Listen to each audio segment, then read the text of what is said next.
all of you all, would you consider rethinking that we are not a nation of laws, but a nation of political will? Remember, it's a republic if we can keep it, from Mr. Ben Franklin.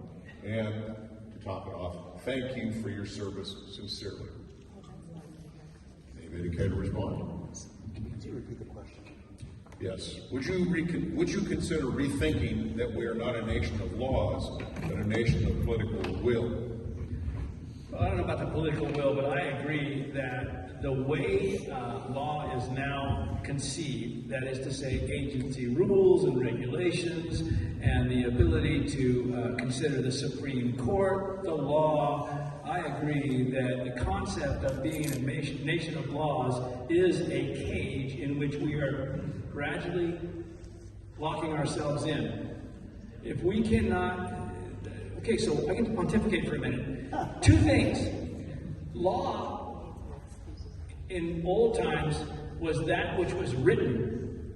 Equity grew up next to that. And equity was, it doesn't matter what the contract says, what is fair and what is reasonable.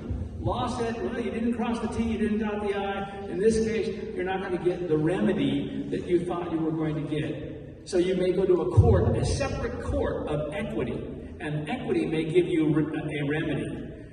If we could reincorporate, well, first we'd have to agree on what's fair and reasonable, but these things, in terms of fairness and reasonableness, have to be applied to law. And I think what Peter's saying, you know, how do you apply that in a practical manner and then agree that this is the way we're going to go forward with the wheels on the ground?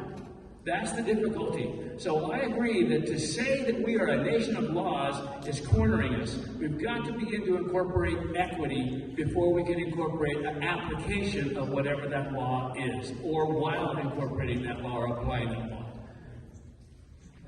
Can you tell he's a lawyer?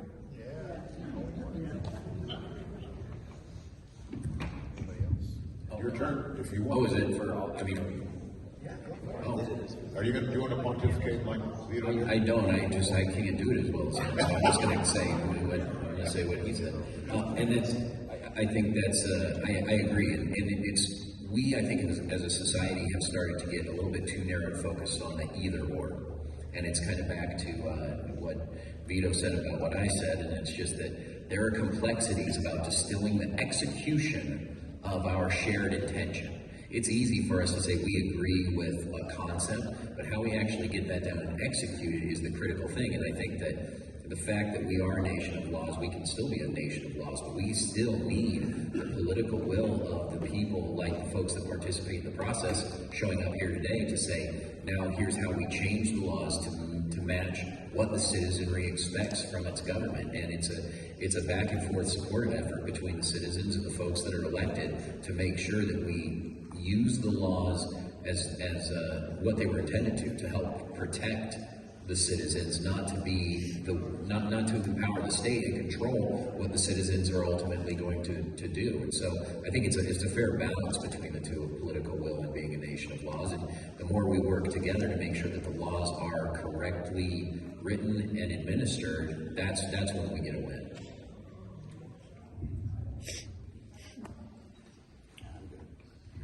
All right. As a follow-up, we're talking about the federal side of things, and a good point was made as far as what percentage of the state of Idaho is actually under the control of the federal government. And so the question is, why don't we work on fixing our forest areas? Okay. I've been doing a lot of reading of Louis L'Amour. I know. But he's got a lot of history in there. And I found it interesting in the most recent Sackett novel I'm reading. You've got to take over the land. You've got to move in to the area. So if you want to homestead and move into the area and figure out how they're going to enforce it to take you off of it, but we have to live in, you can't just say we want that land, you've got to go occupy it. And this is, again, the application. If you want the property back, go build a home.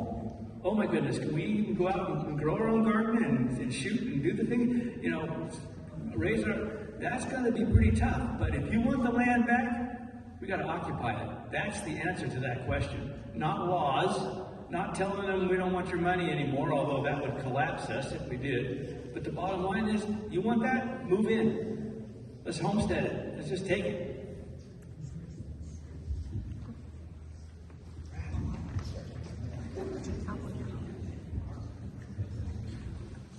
I don't know if I can even answer that one, what Vito, but I do want, I believe that the percent of federal land is somewhere right around 63 to 65%. Now, as the Good Neighbor Authority, which means that the federal government still controls the land, but the state gets to manage the forest on that land. It's remarkable if you see a picture that is before and after the cleanup of those forests, and it makes them so much more resilient against fire, because the federal lands are very close to not only to state forest lands, but to private forest lands.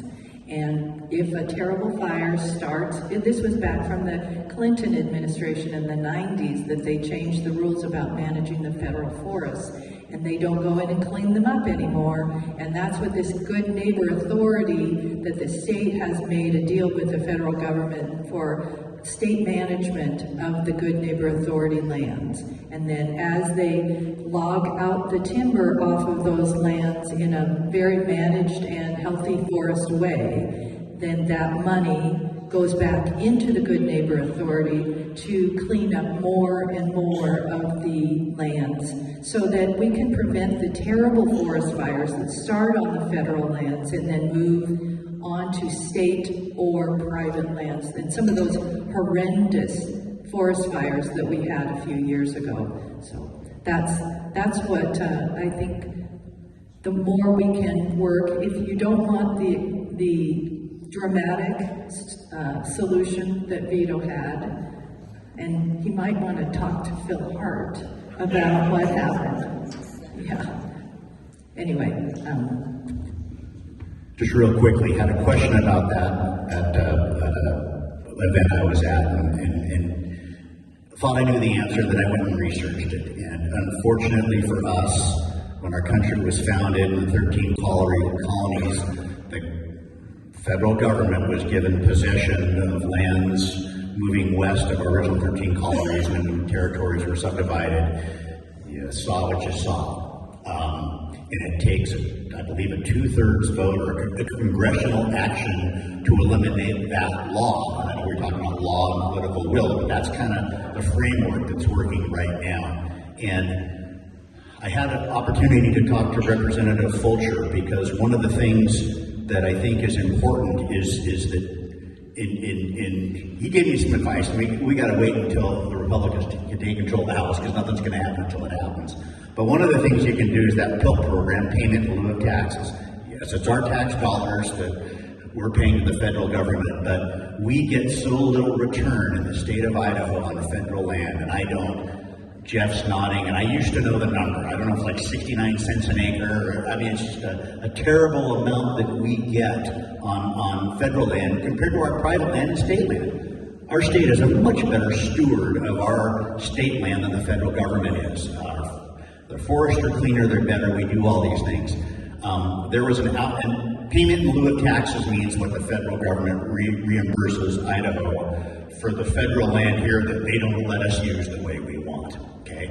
So there's an outfit out of Salt Lake City that specializes in this payment in lieu of taxes formula.